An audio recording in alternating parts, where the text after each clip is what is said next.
la Facultad de Ciencias Políticas y Sociales de la UNAM. Cuenta con una maestría en Relaciones Internacionales, con especialidad en Medio Ambiente y Estudios Estratégicos de la Universidad Johns Hopkins de Washington, D.C. Ha impartido numerosos cursos y conferencias, ha participado en diversos congresos internacionales. Cuenta con más de 15 publicaciones sobre temas como cambio climático, cooperación ambiental, agua, y medio ambiente y seguridad nacional. Y desde el 2014 es el director ejecutivo de Política y Legislación Ambiental, POLEA. Es una organización dedicada a promover cambios positivos en las agendas política, legislativa, nacional y subnacional de temas ambientales y sociales. Tiene 25 años de experiencia trabajando en proyectos relacionados con cambio climático, bosques, energías renovables, transporte, agua, medio ambiente y seguridad. Y en su trayectoria profesional destaca su trabajo como asesor de cambio climático del Programa México y Dinamarca en energía y cambio climático, como director de Globo Américas, director de la Iniciativa Forestal de Legisladores Globo en México y como asesor de política exterior en el Senado de la República. Entonces pido su atención. Bueno, le doy el micrófono a Andrés. Muchas gracias por estar.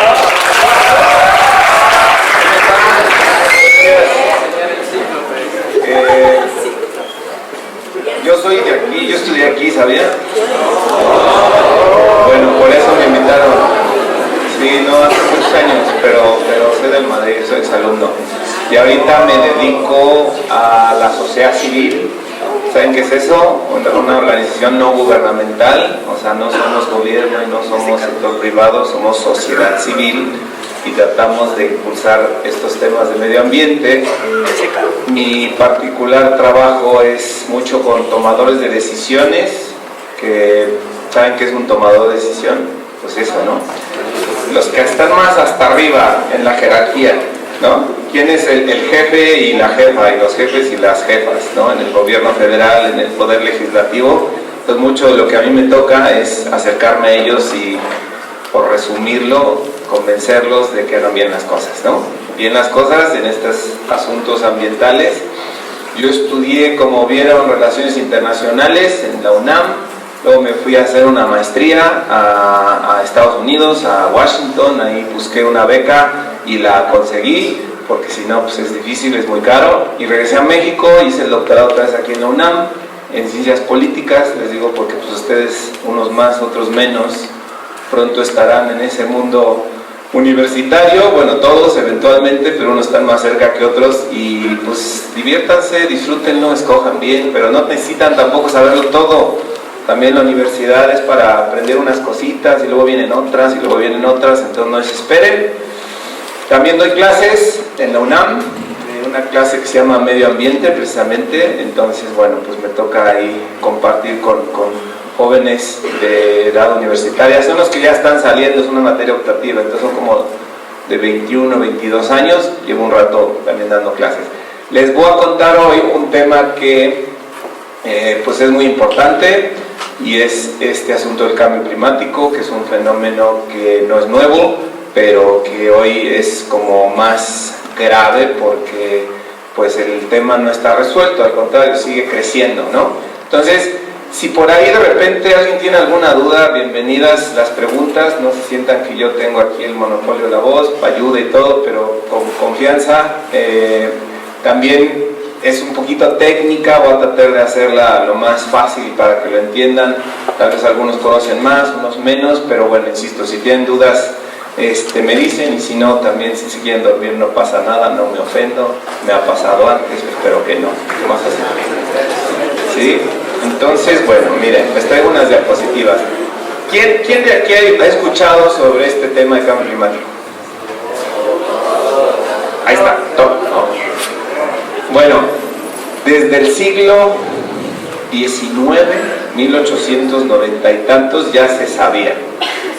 ¿Sí? Ya había estos científicos que decían que el fenómeno derivado de la emisión de un gas, ¿saben cuál es el principal gas de efecto invernadero? Exacto, el CO2, ¿no? Bueno, bien.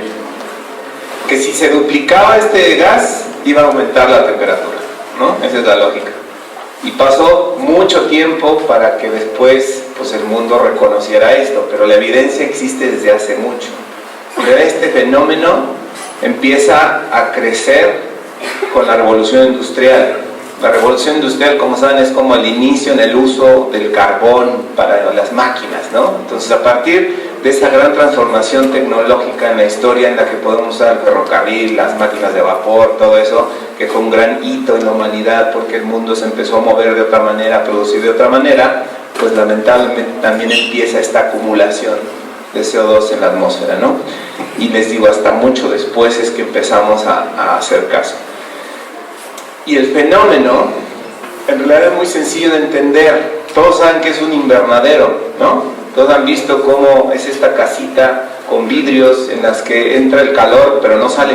Y entonces ahí te dan las ventajas de que puedes acumular calor para cultivar algunas cosas que en circunstancias normales no las podrías cultivar.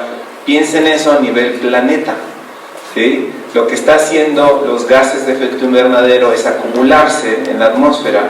Y como alguna vez algún colega mencionó, estamos haciéndole un suéter al planeta, ¿no? Justo para quedarnos con el calor, como ahorita todos traen sus suéteres, sus chamarras. Precisamente eso a nivel mundo. Y eso es lo que hacen los gases de efecto invernadero. Entran los rayos ultravioleta del sol, pero ya no salen. Normalmente saldrían, ¿sí? Porque, por ejemplo, el hielo de los polos es un espejo. Le llaman eso albedo. Pues rebota y sale, ¿no? Pero también una de las consecuencias del cambio climático es que va a haber menos hielo, entonces se queda más. Ese es el fenómeno. Y las consecuencias que trae el que aumente la temperatura en el planeta. Muchísimas, ¿no? Entonces, ese es el fenómeno que el mundo se da cuenta tras muchos años pues de estar ahí, pero que reacciona un poco tarde y vamos tarde. Hay 6 gases, ¿sí?, que son los llamados de efecto invernadero. De hecho hay más, pero estos son los 6 que el mundo decide va a regular en estos instrumentos internacionales políticos. Como ya bien dijeron, el principal es el CO2, el dióxido de carbono, que es el que surge de la quema de combustibles fósiles. Sí saben que es un combustible fósil, todo el petróleo, la gasolina, el carbón, todos estos materiales que derivan de muchos años de estar fosilizándose y eventualmente pues ha sido el motor de nuestro planeta, pero tiene ese pequeño detalle que al quemarse sube a la atmósfera, se convierte en CO2 y ahí se queda. Ese es el principal, pero hay otros. Por ejemplo, el metano. ¿Alguien ha escuchado del metano? Es mucho de la descomposición de materia orgánica. La basura orgánica, al descomponerse, es un gas que también se va para arriba, ¿sí? Los desechos del ganado, desde el excremento hasta los gases y todo, es puro metano, que también es una fuente de energía, es un gas de efecto invernadero. Y los otros 4 son más químicos, ¿no? Como se puede ver acá, procesos químicos específicos en la industria. Pero algo bien interesante es, en esta medición de los gases de efecto invernadero, normalmente pones tantos gas, o sea, CO2, pero si le agregas la E, que ven ahí en la tercera columna, CO2E, quiere decir CO2 equivalente. Es decir, que todos los gases se traducen a CO2, como si fuera el dólar, ¿no? El peso, cuánto en dólares, ¿no? Y el yen y la libra y todo esto. Hagan de cuenta que una unidad de metano son 21 de CO2, ¿sí? Es el potencial de calentamiento. Una de hexafluoruro de azufre son 23.900 unidades de CO2. O sea, con una de esas cosas, yo no sé ni qué es, la verdad, no soy químico. Otra cosa, lo que emitamos ahorita no es que ya mañana desaparece. Una unidad, el CO2 emitido dura 200 años. Entonces estamos cargando con todo este CO2 que ya se emitió desde hace 200 años y el que se emitió hoy va a durar 200 años. Al revés con el metano, ¿no? Ese solo dura 12 años. Pero vean cuánto dura, por ejemplo, el perfluorocarbono. 50.000 años, ¿no? O sea, entonces ese es uno de los grandes retos, que sí, a pesar de que lo hagamos ahorita, se van a seguir sintiendo las consecuencias muchas generaciones hacia adelante. Y por eso es bien importante que ustedes, jóvenes, también entiendan y demanden que este asunto pues siga resolviéndose, porque no se está resolviendo. También cómo se mide esto por partes por millón, ¿no? Dicen, bueno, los observatorios dicen, bueno, ¿cuántas partes por millón tengo de CO2 en la atmósfera? Y no es para que nos clavemos tanto, simplemente es para arriba, para arriba, para arriba, para arriba. Desde 1959 hasta 2021 siempre sube. A ver, más acumulación de gases. Y todo eso tiene una implicación en términos de el aumento de la temperatura. Aquí más reciente, nomás para que vean. No debemos, como planeta, superar 450 partes por millón. Febrero del 21, 416, ¿no? Enero del 22, un año después, tenemos una parte por millón más, y así. Entonces, de acuerdo con estos números, pues estamos muy cerca de lograr el número que no debemos lograr. ¿Qué quiere decir esto? Este es un indicador de qué bien o qué mal lo estamos haciendo, y no lo estamos haciendo bien. Y el problema es global, ¿sí? El problema no es de un país, el problema es la suma de todos los países, es el que nos tiene así. Por lo tanto, el que un solo país quiera resolverlo no es suficiente.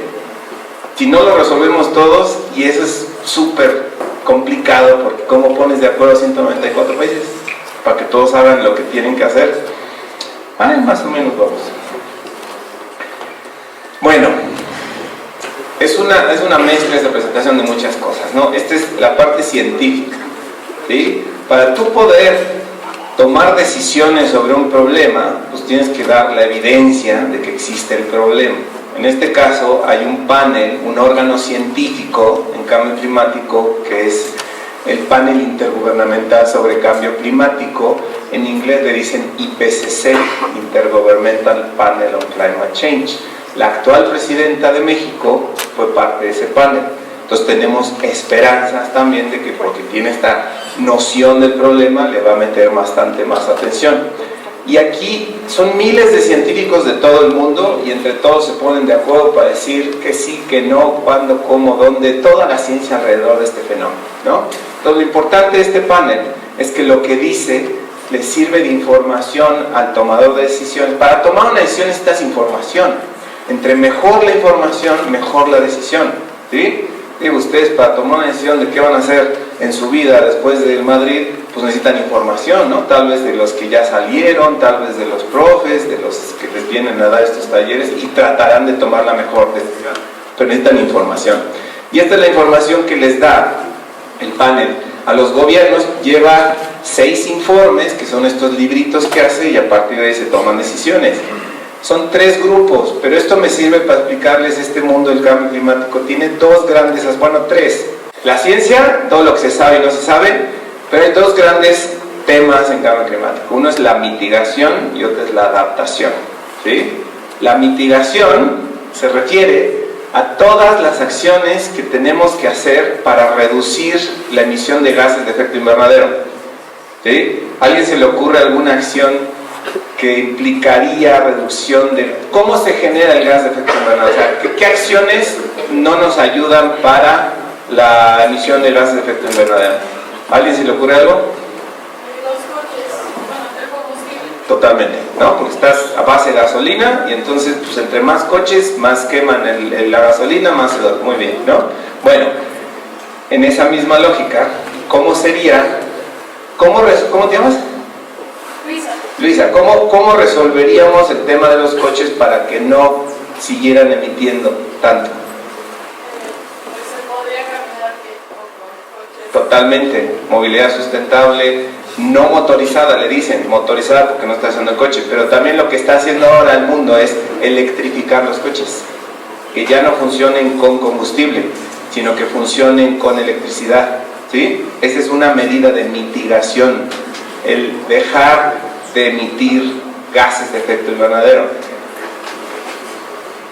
En vez de tener pozos petroleros, poner paneles solares, ¿sí? Que la energía sea renovable. Esa es una de las principales, el mayor uso de energías renovables. El tener más transporte público que privado también es una medida de mitigación. ¿Por qué? porque es la cantidad de gente por individuo que usa un coche, en vez de que en un solo autobús vayan muchos, entonces ahí estás por persona reduciendo emisiones, ¿sí? Hay muchísimo. Los bosques son una gran fuente de mitigación porque el bosque al crecer absorbe CO2. Entonces este CO2, pues ese es el trabajo, el servicio ambiental que nos da. Entonces todo, cuando hablen de mitigación o escuchan mitigación, es reducir emisiones. Y adaptación, que es otro de los grupos de trabajo de este panel, es lo que tenemos que hacer para enfrentar el fenómeno, porque el fenómeno está sucediendo, ¿sí? ¿Alguien sabe alguna consecuencia del cambio climático? ¿Cómo se puede decir que eso es culpa del cambio climático? Más calor. Ajá, eso de entrada, pero ¿qué trae más calor? ¿Y qué pasa si se derriten los polos? ¿Y qué pasa si sube el nivel del mar? Desaparecen territorios, ¿no?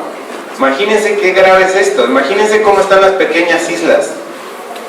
Ahora sí que con el agua hasta acá, ¿no? Aquí se doy la expresión. ¿Cómo se defienden contra el aumento del nivel del mar? ¿Cómo se defenderían? Pues con unas barreras, tal vez, ¿no?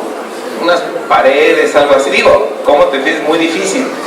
Eso es una medida de adaptación, porque tienes la consecuencia y entonces te preparas para hacer frente a esa consecuencia. En este caso, la consecuencia es el aumento del nivel del mar.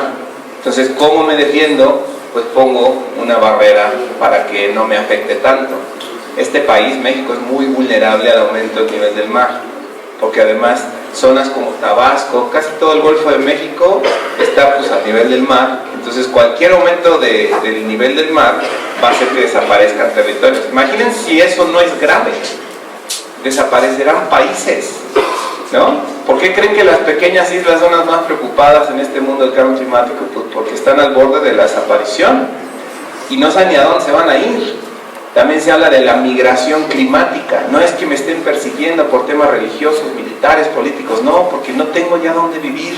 Entonces, por ejemplo, en el Pacífico, ¿no? Están negociando algunos de las islas del Pacífico con los países más grandes, cuánta gente pueden irles recibiendo. Mucha de la migración actualmente, pues, no solo por el nivel del mar, sino porque la temperatura ya destruyó sus zonas donde viven, la agricultura ya es inexistente, tienen que moverse. De ahí lo importante. ¿Qué pasó ayer? ¿Qué pasó hace un año? ¿Qué pasó antier? ¿Vieron videos ahí en Florida? ¿Vieron cómo se puso el huracán? ¡Wow! O sea, es impresionante, ¿no? Además como película, pero imagínense estar ahí y ver ese fenómeno natural que te va a devorar, ¿no? Y que bueno, pues ahí la gente... ¿Cómo te preparas frente a un desastre natural? El desastre natural también tiene que ver con cambio climático. No la cantidad, la recurrencia, sino la intensidad. Porque un desastre natural, tampoco me pregunten ni cómo se hace ni todo eso, un meteorólogo sabrá. Lo que sí es que se nutre del agua del mar, en este caso, y entre más caliente esté el agua del mar, más fácil se evapora, entonces agarra más intensidad, y eso sí es un hecho que trae el cambio climático. ¿Cómo te adaptas a eso? Esa es una pregunta. Pues primero teniendo infraestructura más fuerte, ¿no? Entonces invertir en infraestructura es un tema importante en estos asuntos de cambio climático.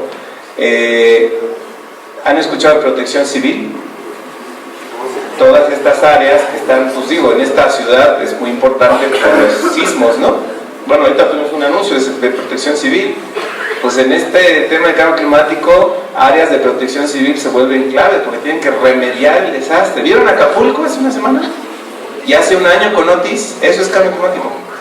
Que de, ¿qué? 5 horas, 6 horas pasó de ser un ciclón a un huracán tipo 5. El 5 es el más fuerte. Lo mismo ahora el de Milton, ¿no? Se llama el que pasó por Florida y también por Yucatán. Bueno, ¿cómo te adaptas a eso? Eso es lo que también el mundo tiene que empezar a desarrollar, medidas de adaptación, ¿sí? ¿Cómo te adaptas a que pues, con la continua lluvia el cerro se desgaja y se cae la casa y pues tristemente con consecuencias ahí. Y saben también por qué empiezan a importarles mucho este tema de cambio climático, porque ya cuesta, ¿sí? No necesitas ser ya como el más consciente, ambientalista y todo. No, es que porque pues cuesta. Las aseguradoras les duele mucho el cambio climático, porque se caen edificios y que si están asegurados tienen que llegar y reembolsar. Qué triste, ¿no? Que solo así te des cuenta. Entonces, bueno, es un problema. Mitigación entonces es reducir emisiones, acciones para que el fenómeno no siga creciendo, y adaptación es hacer lo que hay que hacer para que no nos pegue tanto. Entonces son dos grandes conceptos en cambio climático. Este IPCC ha publicado muchos informes, ya va en el 6º, y lo que podemos decir es esto, no me crean a mí, créanle a estos científicos. Vamos con la temperatura para arriba, sigue para arriba, ¿no? Y en todos los escenarios que se estudian, da lo mismo. No vamos a lograr el objetivo, que el objetivo, ahorita les voy a hablar de eso, es reducir suficientes emisiones para no superar 2 grados de aumento de temperatura. No es un asunto solo de una parte del mundo, es casi la mitad del planeta que ya sufre esto. Este año, ahorita lo vamos a ver. Bueno, ahorita está. ¿Cómo impacta también, no? Dijeron, más calor. Sí, más calor. ¿Qué implica más calor? Menos agua. ¿Qué implica menos agua? Pues cada quien sabe, ¿no? Cuando que se queda sin agua, lo que implica. Y obviamente, pues esto, si lo haces mayor, si lo haces a nivel regional, a nivel internacional, pues conflictos. Si no hay agua, tampoco hay alimentos, ¿sí? Entonces también tenemos este impacto en alimentos. Algo, porque al revés, cuando hay mucho agua, cuando hay mucho lluvia y se acumula el agua en charcos y demás, son estos lugares donde nacen muchos mosquitos, y estos mosquitos también nos van transmitiendo enfermedades. Entonces no solo es la escasez, sino el exceso. La salud mental, mucha ansiedad empieza a haber también, ¿no? En este sentido de las catástrofes, del cambio climático, de los escenarios futuros, algo que no estaba tan presente antes, hoy está. Ya les decía, la migración. Y bueno, repitamos este caso. Aquí en la Ciudad de México, ¿no? Estos últimos meses, ¿cómo han estado? Seguro a todos les ha tocado una inundación, alguna situación ahí difícil. También tiene que ver con el fenómeno. Entonces, bueno, vale la pena estar conscientes porque pues, hay que dirigir el trabajo. Y este año en México. En la Ciudad de México, abril o mayo, ya no sé cuál fue el mes más caliente en la historia. O sea, nunca habíamos tenido tan altas temperaturas. Soy curioso, estamos tapados, pero ese mes fue el con más altas temperaturas. Y como decían, uno de los principales asuntos es del recurso hídrico. La mitad de México para arriba está en serios aprietos de escasez de agua. Somos un país que de la mitad para abajo sí hay, de la mitad para arriba no hay. Y el cambio climático lo que hace es potenciar, ¿sí? Las crisis que ya hay las va a hacer más graves. Otros efectos, ya decíamos, ¿no? El aumento del nivel del mar, que son no solo lo que implica, ese es interesante, el aumento del nivel del mar, solamente, ¿no? Si pones, no es el hielo que se descongela, que ya está en el mar, el que va a hacer el aumento del nivel del mar. Piensen en un vaso con agua y pongan el hielo. Si se derrite el hielo, pues se queda al mismo nivel, ¿no? El hielo que va a hacer que aumente el nivel del mar es el permafrost, el que está en la superficie, como el agua que no está en el mar, que se va a descongelar y va a entrar al mar. Si abriste la llave, más agua va a entrar al mar, ¿sí? Y también de ahí el descongelamiento de los polos, pues tiene estas imágenes que creo son muy emotivas, muy simbólicas del osito polar, ¿no? Que ya está en un mini témpano ahí. Bueno, dicen también que hasta el crimen va a aumentar con cambio climático. Bueno, no dicen, lo han probado, porque la gente sale más a la calle que con frío. Y cuando estás expuesto, pues estás más expuesto a este tipo de cosas.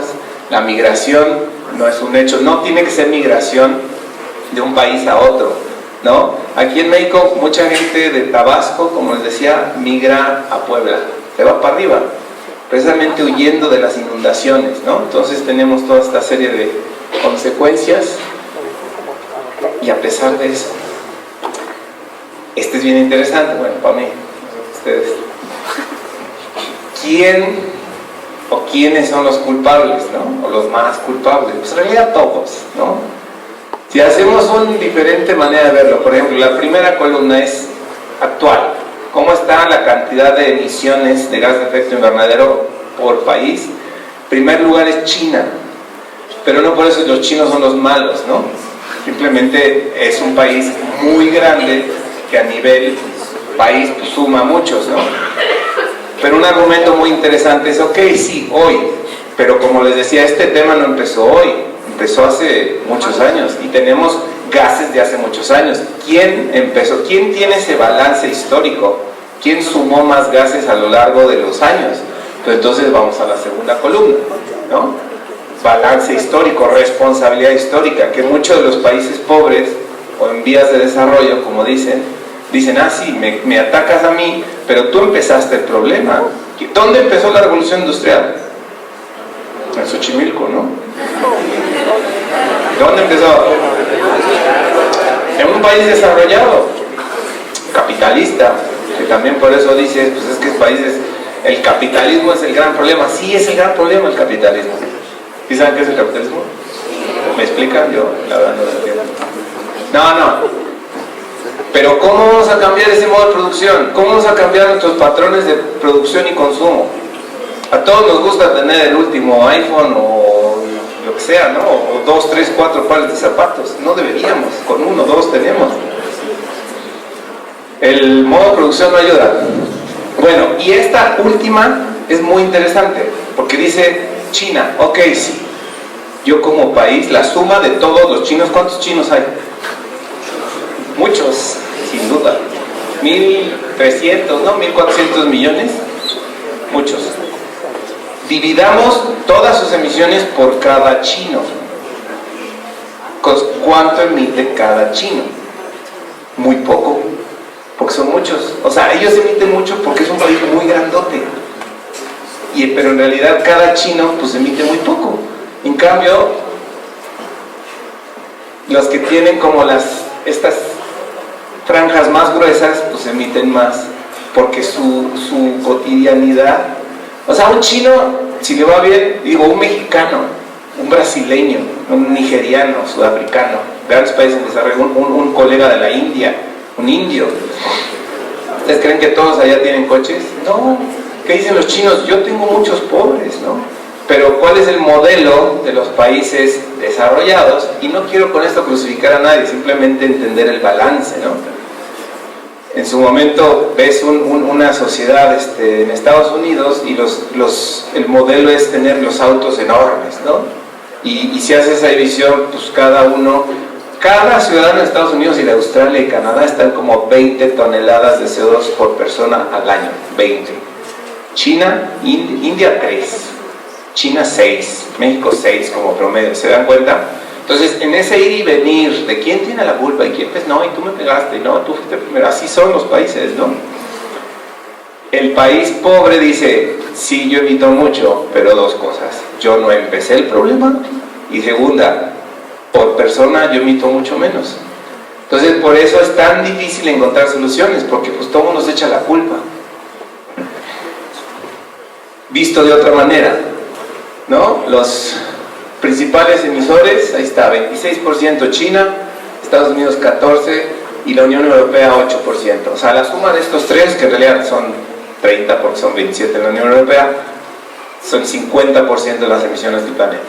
México somos un actor importante, porque aunque es 1.6, pues imagínense, 194 países, 1.6 es considerable. Somos el 11, 12, 13 países en emisiones. Principal fuente de emisiones en el mundo, más o menos, energía, producción de energía, ¿sí? ¿Cómo vamos a hacer esto? Como decía también otro profe una vez, esto es humo en otro lado, aquí no, pero para tener esta luz aquí se quemó algo en otro lado y genera emisiones. Lo que no queremos es que se produzca esto con la quema de algo. Pero luego dicen, ¿y qué hay de la seguridad energética? Porque el petróleo lo que tiene es que pues llueva, truene, relampaguee o no relampaguee, ni llueva ni truene, pues tú sigues echándole líquido y tienes energía. Pero ¿qué tal si no hay sol? Pues no hay energía solar. Y si no hay viento, pues no hay eólica. Entonces la seguridad energética garantiza que siempre vas a tener energía, ¿sí? Y eso es lo complicado también cuando dices energía, pues sí, soy muy bonito, pero también tengo que darle energía a la gente, ¿no? Transporte es también uno de los principales fuentes de emisiones en el mundo. Ahorita vamos a ver de México. Y bueno, ¿y qué hemos hecho? Pues mucho. Cada año el mundo se reúne para discutir estos temas y cada año salimos con las manos vacías, tristemente. Hay años peores, años mejores, pero empiezan, digamos, las discusiones desde los 70 y el gran instrumento legal, político, por el cual el mundo reconoce que hay un problema es esa sigla CMNUCC, Convención Marco de Naciones Unidas sobre Cambio Climático, ¿sí? ¿Cómo se dice en inglés? United Framework Convention on Climate Change. Dice UNFCCC, porque es CCC, Convention on Climate Change. A partir de que entra en vigor en 1994, cada año están las COPs. ¿Alguien ha escuchado las COP de cambio climático? Digo, no pasa nada, más curiosidad. Cada año hay una, ¿sí? Este año va a ser en Azerbaiyán. ¿Saben dónde está Azerbaiyán? Ahí al lado de Colima, ¿no? ¿Dónde está Azerbaiyán? Alguien dijo por aquí que sí sabía. Yo nací. ¿Dónde está? Ahí. ¿Dónde? Era ahí cerca de Rusia, es vecino de Rusia, arriba de la India, por ahí. O sea, es un país muy extraño, muy lejano. Bueno, en estas conferencias se supone, ahora sí que va todo el mundo. Aquí la expresión todo el mundo se aplica, porque va todo el mundo para tratar de ponerse de acuerdo. ¿Qué vamos a hacer? ¿Cómo vamos a resolver este problema? Vamos a la número 29. La 1 fue 95. O sea, de que el mundo se mueve, pero de que no solucionamos. Y estas conferencias son precisamente pues, donde los países hacen las negociaciones para tratar de solucionar el problema. Pero es bien complicado, ¿sí? ¿Por qué a pesar de que todos los países, o la mayoría, sabe que si hacemos bien las cosas nos beneficiamos todos, por qué a pesar de eso no lo hacemos? El ser humano es complicado, ¿no? Y los países más. ¿Por qué? Pues porque no me conviene, porque me cuesta, porque yo tengo que incurrir en muchos costos para yo ser el bueno con el mundo. Pero ¿qué tal si yo lo hago y el otro no lo hace?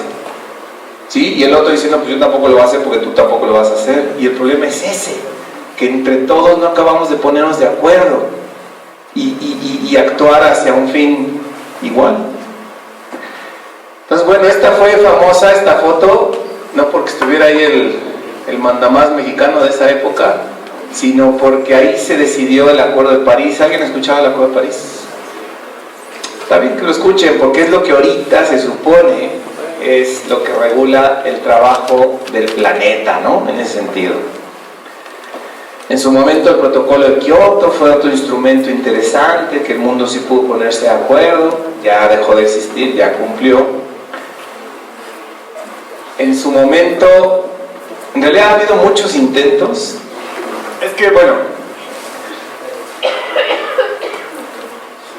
¿cómo pones de acuerdo a tantos países? Como, por ejemplo, Estados Unidos nunca ratificó el protocolo de Kioto, ¿no? Porque dijo, yo no le voy a entrar hasta que la India y China le entren. Y India y China decían, pues yo no le voy a entrar porque yo no soy el culpable, yo no empecé el problema.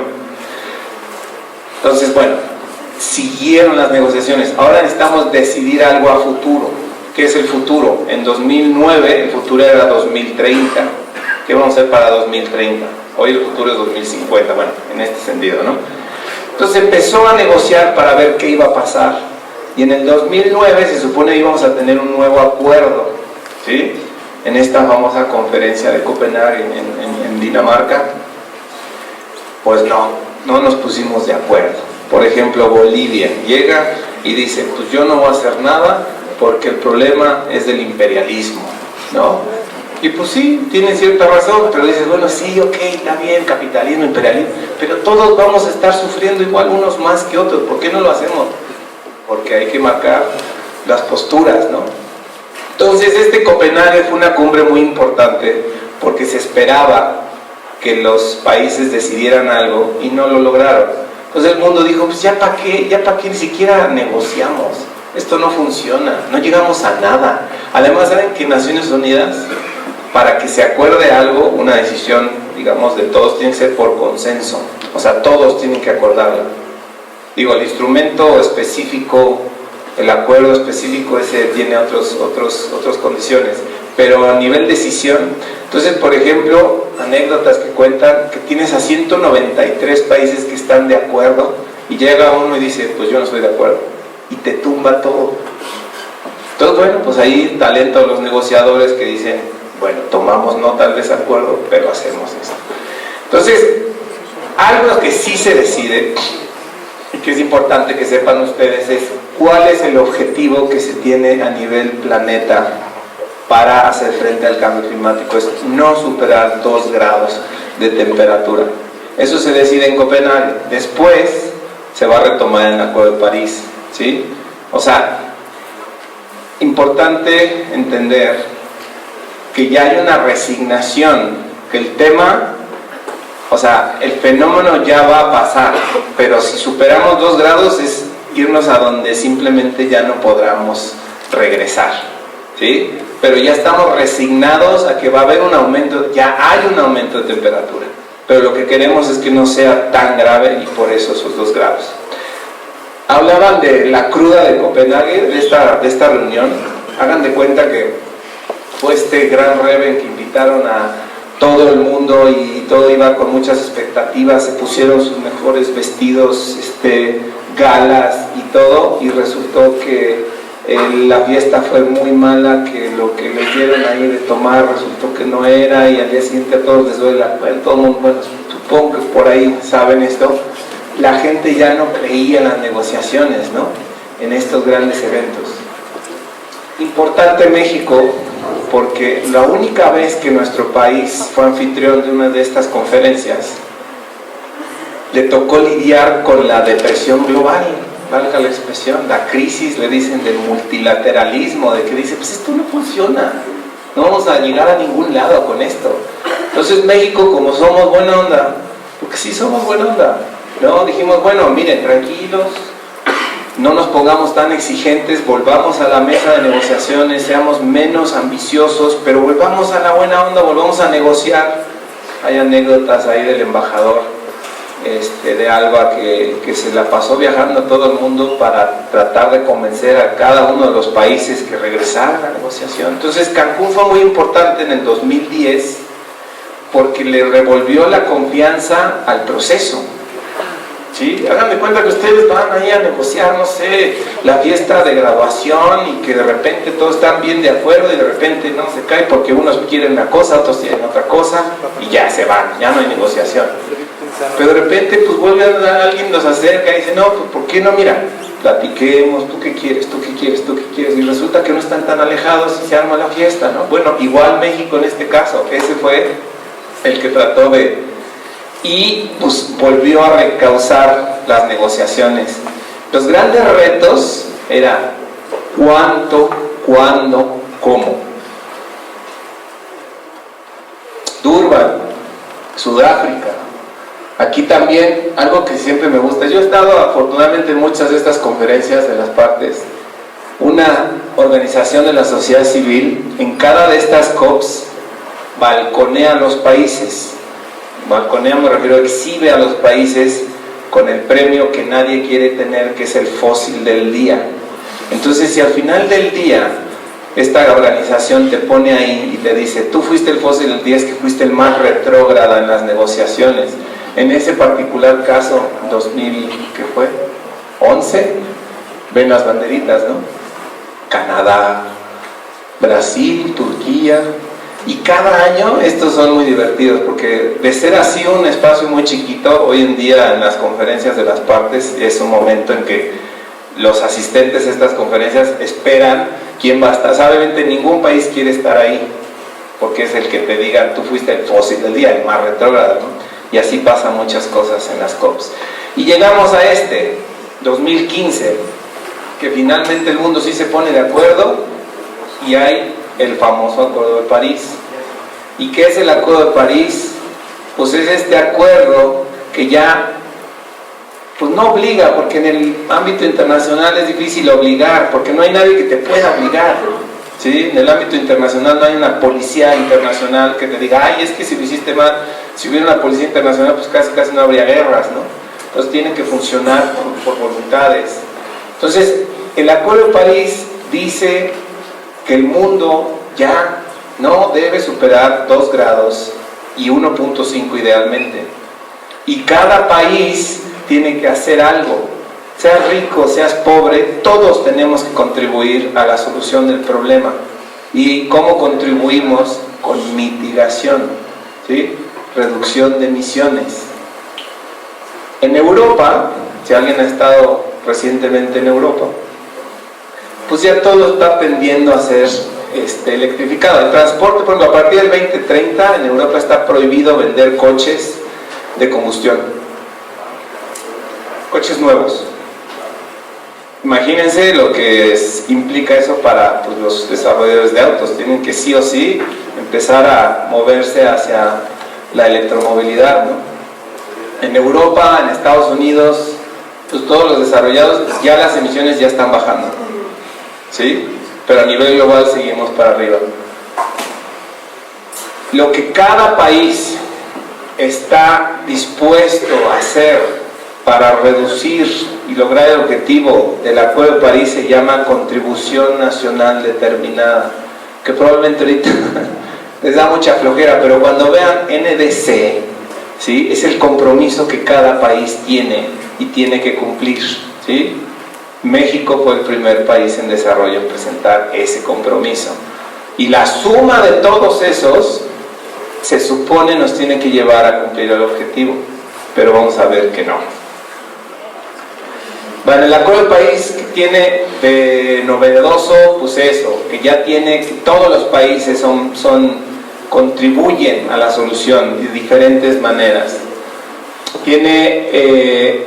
Finalmente tenemos a China y Estados Unidos como actores que deciden aceptar cierto tipo de acciones. Estados Unidos, el presidente era Obama cuando París, y luego entra Trump. Sí saben esta transición política, ¿no? Y que ahorita esperemos no regrese. Yo personalmente no quisiera. ¿Por qué? Porque su postura contra el cambio climático es muy mala. No cree en el cambio climático. Entonces imagínense si Estados Unidos, no porque nos caiga bien o mal, pero son muchas emisiones y no le entra a la solución del problema, pues el mundo lo va a repercutir. Bueno, si gana esta Kamala, seguramente seguirá. Bueno, China también ya está haciendo cosas.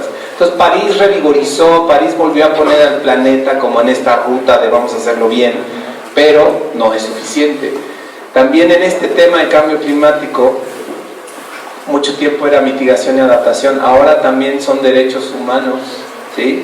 No toda la medida, o sea, por ejemplo, si tú quieres hacer más energías renovables, tienes que hacerlo de manera justa. O sea, que también al transitar energías renovables tienes que cuidar a los más necesitados. Saben que en este país no todo el mundo tiene electricidad, hay mucha gente que no tiene electricidad, hay pobreza energética. Entonces esta transición energética, que es transitar, dejar lo fósil a favor de lo limpio, a la vez tienes que resolver la pobreza energética, y dentro de la pobreza energética atender a los más vulnerables, a la gente con menos ingresos. Tienes que atender equidad de género, tienes que atender a los niños, ¿sí? Entonces eso es también algo que el mundo ha ido demandando. Sí, ok, quieres que le entre estas agendas climáticas, de acuerdo, pero yo tengo graves problemas, por ejemplo, de pobreza, que si quieres que le entre, ayúdame a resolver, porque ¿qué más me da ¿qué dice alguien pobre? No, no, sí, es que yo debo usar bicicleta en vez de auto. No tienen auto de entrada, ¿no? Tengo que evitar tirar basura porque pues, es malo. Sí, de acuerdo, pero ¿ustedes creen que si apenas tienen que comer es importante si tiran una basura? O sea, sí es importante, pero en esa situación apremiante de que tienes que tomar una decisión sobre tu sobrevivencia, cambia mucho la perspectiva. Bueno, el tema ya está. Hay un tema que se llama pérdidas y daños, que es ¿quién va a pagar? ¿Quién va a pagar por Acapulco? Por lo que se perdió en Acapulco, pues se supone que también hay esta demanda de que yo no causé el problema, lo causaron ustedes, págame porque tú lo causaste. Pues sí, pero tú también lo causaste, ¿sí? Entonces ya se aceptó que se va a hacer un fondo internacional del cual se va a ayudar a países que están sufriendo consecuencias derivadas del cambio climático, pero no todos los países. Vieron que hace, ¿qué fue? 2 semanas, ¿no? En Estados Unidos, no sé cuántas muertes hubo, igual en Florida, están de ayer, pero pues ahí no aplica, porque no son, las pérdidas y daños aplica solo para los países pobres. Y esta foto se la enseñé no sé quién, pero sí saben quién es, ¿no? Ese es mi querido nuestro. Y es ladrón, bueno, que tenemos este famoso Acuerdo de París y todos muy felices y todo, pero como les digo, aún con el Acuerdo de París no se va a solucionar el problema como está ahora, porque como dejamos a los países que decidiera cada uno qué iba a hacer, pues ahora sí que de acuerdo con su voluntad, y la suma de todas las voluntades no nos da. Las voluntades es eso que les decía, las NDCs, Contribución Nacional Determinada, la suma de todo eso no nos da. Entonces es muy gráfica esta, que además sea el que lo diga, ¿no? Lo más reciente, cada año hay estas cosas, cada año, ¿no?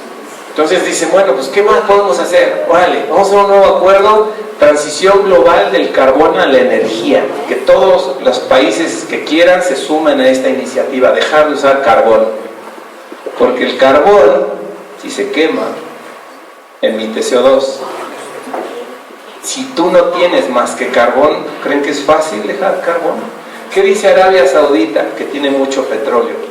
México, para eso, Venezuela, Ecuador decía, ok, yo tengo mucho petróleo, además mi petróleo está en el Amazonas, háganme el favor, o sea, no solo es el uso de ese petróleo, sino la devastación del gran pulmón del planeta. Yo dejo de usar mi petróleo, págame por no usarlo, ¿no? Porque, digo, yo tengo el derecho, es mi recurso, está en mi país, tú lo has hecho por siglos, y ahora dices que yo no puedo. O sea, tú llegaste a ese nivel de desarrollo por siglos de usar combustibles y ahora que resulta que hay un problema, a mí ya no me dejas. Pues tiene mucha razón. El problema es que, está bien, sigue quemándolo. Todos nos vamos a ir a los problemas en los que estamos. Qué dilema, ¿no? Qué dilema. Entonces mucho es, págame. Otra gran iniciativa, que el mundo, los países en particular, se sumen a un esfuerzo para comprometerse a que haya 0 deforestación al 2030. 0 deforestación. Eso no quiere decir que ya no quitemos bosques, ¿sí? Sino que los bosques que usemos o quitemos, los renovemos y en balance 0, ¿sí? Porque además los bosques pues, son una maravilla del planeta. Los bosques nos hacen servicios ambientales. ¿Qué son estos servicios? Captura de carbono, biodiversidad. En un bosque hay cantidad de bichitos y plantitas y animalitos y cada uno de esos tiene una razón de ser y una función en los ecosistemas. Los bosques producen oxígeno. ¿Cuánto vale el oxígeno que producen los bosques? Ahí les encargo.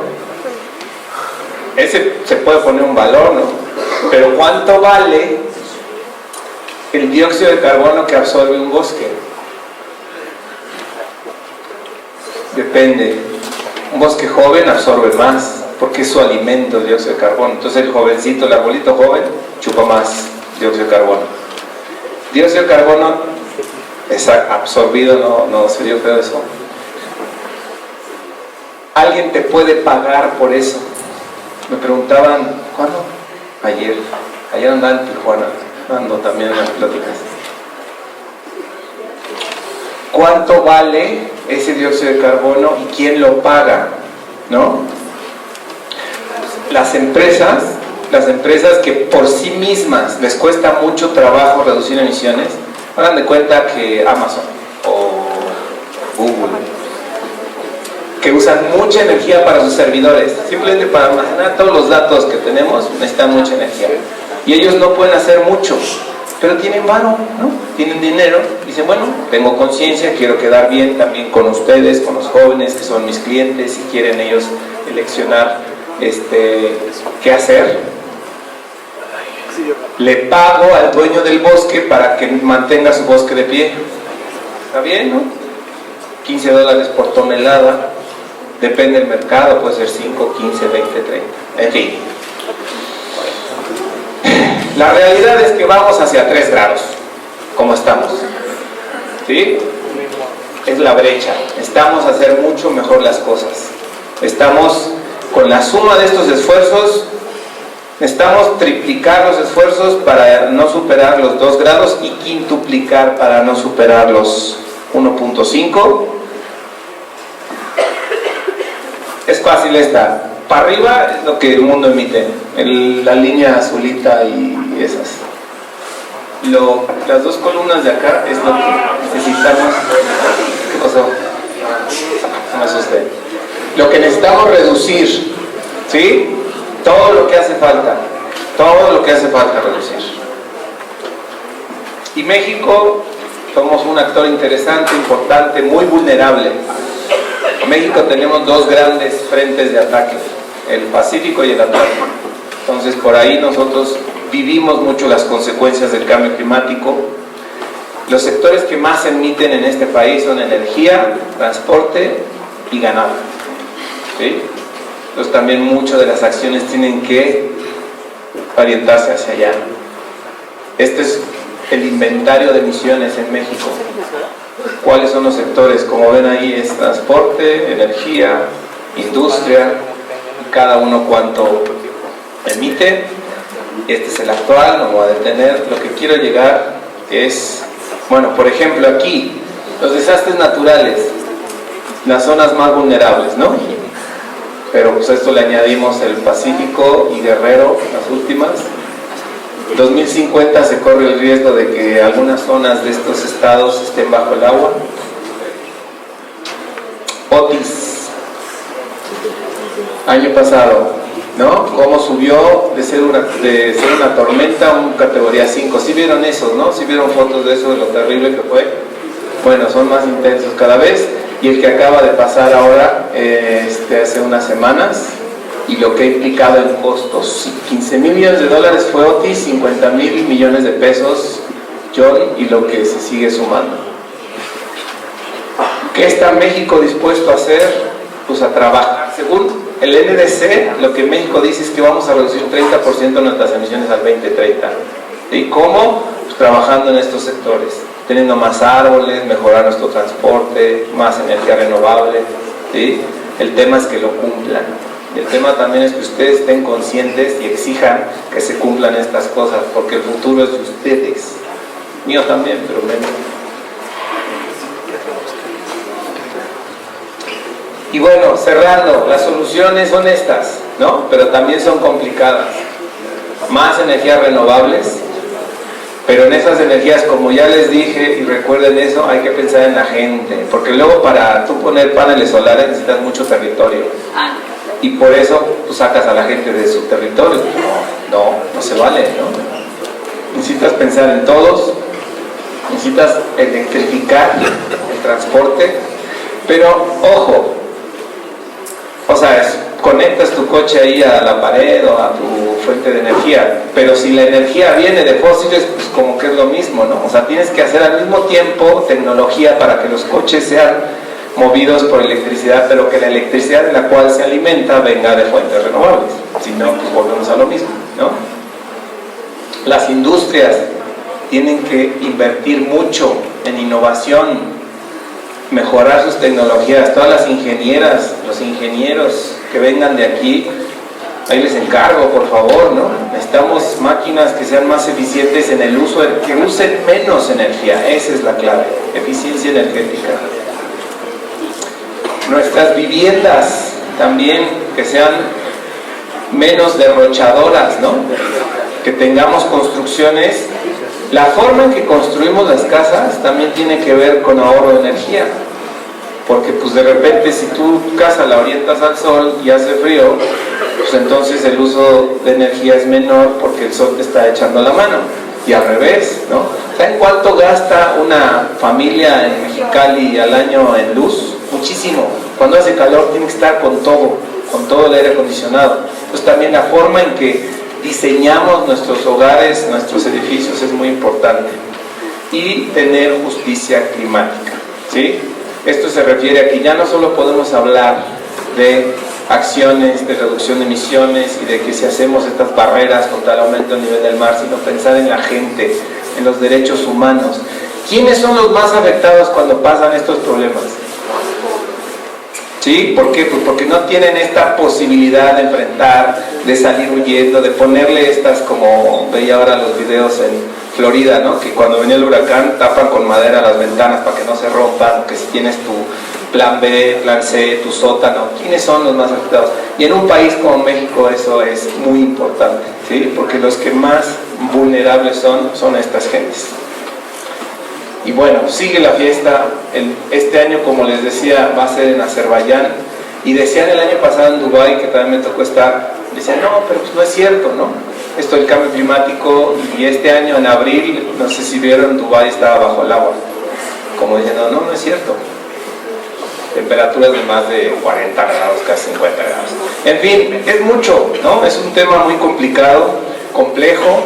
Yo mismo no acabo de entenderlo, ¿sí? De veras, yo aprendo todos los días de esto, pero sí es importante que ustedes, si bien no se van a meter de lleno o sí o todos estos asuntos, necesitemos que estén enterados, porque a los que les va a impactar más es a ustedes, ¿sí? Ustedes son los que van a seguir aquí, esperemos muchos años, y a veces el que toma las decisiones son gente que ya tiene muchos años de edad y no va a ver los cambios, ¿sí? Ustedes sí. Entonces por eso es bien importante que se involucren en esto desde el frente, que acaben chambeando. Entonces, bueno, pues les agradezco mucho.